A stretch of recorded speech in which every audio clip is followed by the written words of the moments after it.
এটিই মহাসফলতা।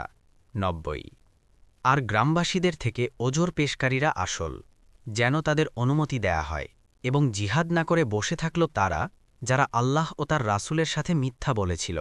তাদের মধ্য থেকে যারা কুফরি করেছে তাদেরকে অচিরেই যন্ত্রণাদায়ক আযাব আক্রান্ত করবে। ৯১ কোনো দোষ নেই দুর্বলদের উপর, অসুস্থদের উপর, ও যারা দান করার মতো কিছু পায় না তাদের উপর, যদি তারা আল্লাহ ও তার রাসূলের হিতাকাঙ্ক্ষী হয়।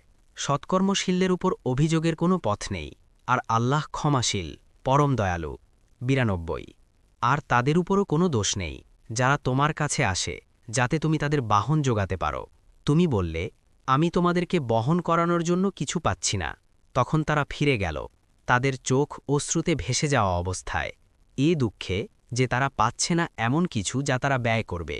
৯৩ কিন্তু অভিযোগের পথ আছে তাদের উপর, যারা তোমার কাছে অনুমতি চায়, অথচ তারা ধনী, তারা পেছনে থাকা লোকদের সাথে থাকা বেছে নিয়েছে, আর আল্লাহ তাদের অন্তরসমূহের উপর মোহর এঁটে দিয়েছেন, তাই তারা জানে না